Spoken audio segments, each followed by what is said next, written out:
Dep diagnoz qo'yib davolanayotganlarning hammasi ro'yi kasal bo'lib ketishini atayin, ba'zi ishlarni hatto olimlarmi tushuntirib berolmaydi. Yaxshimisilar ko'pchilik bugun kech xalqi ichiga kirib olish sababi bilan har qanday ishlarni oldin 1 soat burun sezib qolgan iqtidor paydo bo'lib qolgan tog'imizning hikoyasini so'zlaymiz.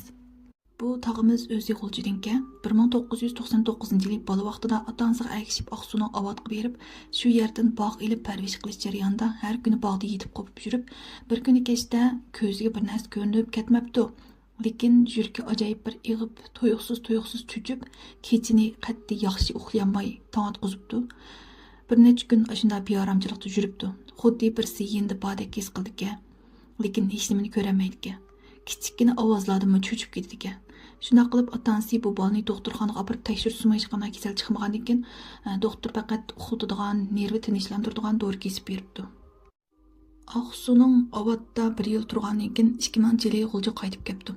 Bu ahvol yana davomlashavergandan keyin uydagilar bu bolani mahallasidagi konliq doktorning yoniga olib chiqib ko'rsatsa, doktor bir tekshirib yiqib, balanglarning ichida kech xalqidan birsi borki, işte ichi kiryapti, buning endi amal yo'q.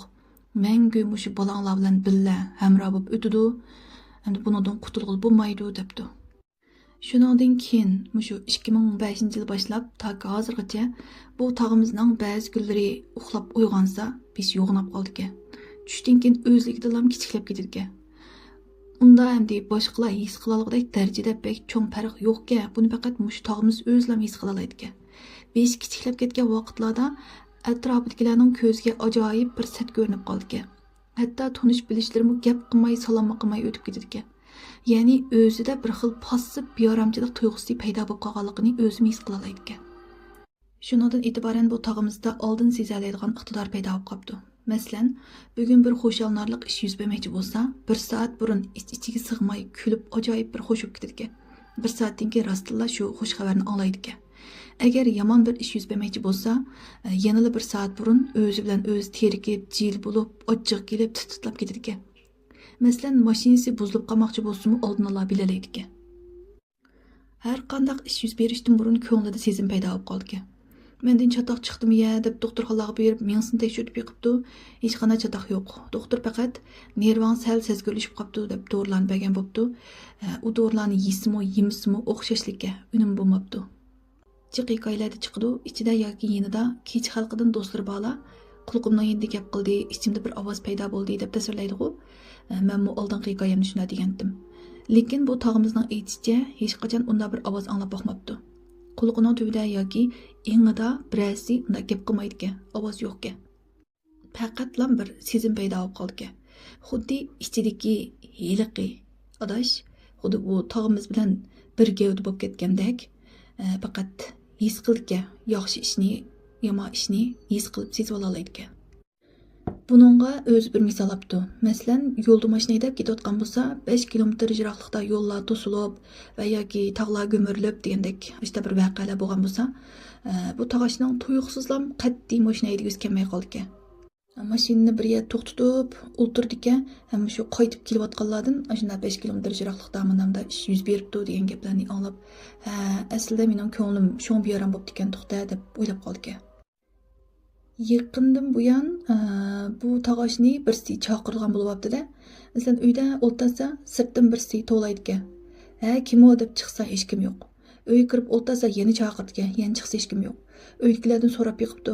Meni birsi chaqirdi hozir boshqalar anglamadinglarmi desa. Ya biz ishni anglamadik deb. Shuning bilan bu akasining yotoq uyi shu o'rniga bek yaqinga. Bir kuni inisi o'rniga kirib ketib, va esimda mush akasining ismini atab turib birsiga bir muncha gaplarni qilibdi. Bu gaplarni bu akash ham aniq anglayolmabdi-da, shuning bilan kirgandan keyin sen kim bilan paranlashding deb so'rasa, insayron qilib, men telefonni olmay chiqdim o'rniga, telefon mush uyda qolgan tursa debdi. Yana bir kuni uydagilar o'yladi ish qilayotganka, sirtdan birsi bu akashning ismini chaqirib bir muncha gapirib ketibdi. Lekin gapni qat'iy uqul bo'lmaydi. Shuning bilan talaga chiqib qaysanglar hozir menga qilgan deb so'rasa, taladagilar hayron qilib, biz jimjit ish qilyapmiz, kim senga qilibdi debdi-da. Bunda ahvol bo'lavergandan keyin doktorxonaga berib ko'rinibdi. Doktor senda xomish kasallik alomatlari ko'rinishga boshlabdi deb dori kesib beribdi. Lekin doktorning bu diagnoziga o'zi qo'shilmaydi. Chunki o'zi hamda xuddi xomush keslik o'xshash yolg'izlikni xohlaydigan, yashag'isi kelmaydigan unda alomatlar yo'q-ku. Shunga menda xomushlik keslik yo'q, doktor menga bu diagnozni xato qo'yib qo'ydi deb o'ylaydi. Bu akashning ikki qizi bor ekan. Ayoli har kun kechda shu qizlar qo'rqidi deb qizlarning yenida yotar ekan. Bir kuni kechda yotoq qo'yda bu akash o'zi yolg'iz uxlab yetib, yarim kechada tuyuqsiz uyg'onib ketibdi. Shundan yana qarsa, bir ayol o'ziga dumbasini qilib yotgan. Ayolim qaytib kiribdi-da deb chiroqni yondirsa, yo'qolib ketibdi. Chiroqni o'chirib, joyiga kelib yozsa, hiliq ayol yana paydo bo'lib qopti. Bunda ishlar bek jiq yuz berdi-ekan. Endi to'laroq yuz berdigan ham o'zimiz sezalaydiganlari mushlar shuka. Yana bir ish bor kerak. Masalan, bir kasalni, bir bemorni yo'qlab kelgan bo'lsa, shu kasalgimda qarab o'zimi bilmagan asosda saqayib ketdi deb qo'ydi-ekan. U kasal rostlam 3-4 kun ichida salamaza saqayib qoldi-ekan. O'zining ichida yana bir o'zi bordek his qildi. Ba'zi vaqtlarda xuddi shu ichidagi o'zi sirtqa chiqolmayotgandek, ichiga qopsilib qolgandek, o'zining ichidan o'zi chiqib ketolmayotgandek his qildi. Yaqindan buyon mush ahvol qarta o'zi azroq bir qadimiy usulda amallarni qildi. Mush amalni qilgandan keyin ichidagisi xuddi sirtqa chiqib ketgandek bo'lib qopti. Kechlari o'z yolg'iz yotsila, mush derisini birsi tak qilib shunda ritmliq chekidi ekan. Bu akash ichida o'ylabdi-da, sen sirtqa chiqib, ichimga qaytib kirolmay, mushta qo'yibsan-da deb o'ylab kulgisi keldi-ekan. Yaqindan buyon yiliqi do'sti yana ichiga qaytib kirgan o'xshaydi. Yana ishda boshqalarning ichidagini bilib oladigan, oldin ola kelgan ishlarni his qila oladigan iqtidori yana qaytib keldi.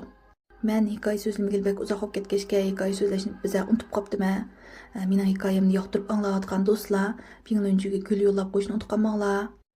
Men bek yolg'on cho'p ketdim, lekin amal bor izchil har kuni yanglashni davomlashtirma. Meni qo'shib bo'lgan do'stlar, qo'shilinglar, ana lekin yoqtirgan bo'lsanglar do'stlaringlar avatib qo'yishni unutib qolmanglar. Xayr xo'sh.